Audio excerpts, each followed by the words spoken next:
So సిబిఎస్ఈలో రిజల్ట్స్లో ఏవైతే అవకతవకలు జరిగాయో దానిపైన ప్రభుత్వం కూడా సీరియస్గా స్పందించిందండి. దానికి సంబంధించి కీలక మూవ్ అయితే తీసుకుంది.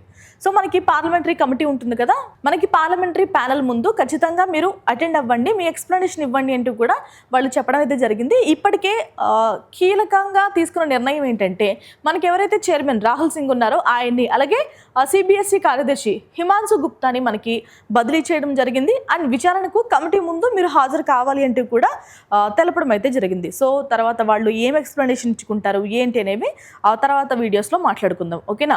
ఇంకా పాఠశాల విద్యాశాఖ కార్యదర్శి సంజయ్ కుమార్ కూడా పార్లమెంటరీ కమిటీ ముందు అయితే హాజరు కావాల్సిన అవసరం ఉందండి. అసలు ఎందుకు జరిగింది, ఎలా జరిగింది, టెక్నికల్గా ఏం ప్రాబ్లమ్స్ వచ్చాయి, దీంట్లో ఇన్వాల్వ్ అయిన టెక్నికల్ థింగ్స్, అలాగే సైబర్ సెక్యూరిటీ పైన కూడా వాళ్ళు ఎక్స్ప్లెనేషన్ ఇచ్చుకోవాల్సిన అవసరం అయితే ఉంటుంది, ఓకేనా.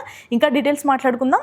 ఓఎస్ఎం వ్యవస్థ అమలు, అలాగే విద్యార్థులు నివేదించిన సమస్యలపై కమిటీ సభ్యులకు వివరించడానికి పాఠశాల విద్యాశాఖ కార్యదర్శి సంజయ్ కుమార్తో పాటు సిబిఎస్ఈ చీఫ్ రాహుల్ సింగ్ను పార్లమెంటరీ విద్యా స్థాయి సంఘం ముందు హాజరు కావాలంటూ పార్లమెంటరీ ప్యానెల్ ఆదేశించింది.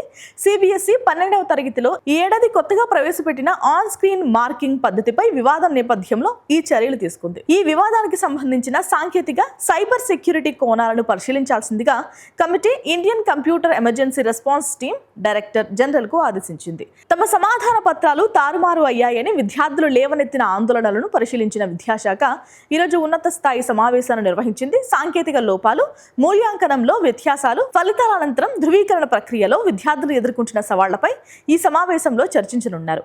ఇందులో పాల్గొని తమ సమస్యలు తెలియచేయడానికి విద్యార్థి ప్రతినిధులకు ప్యానెల్ అవకాశం ఇచ్చింది. ఇంకా ఈ సమావేశంలోనే ఓఎస్ఎం వ్యవస్థపై కీలక విద్యాధికారుల నుంచి వివరణ కోరేందుకు చట్టసభ సభ్యులు చర్యలు తీసుకోబోతున్నారు.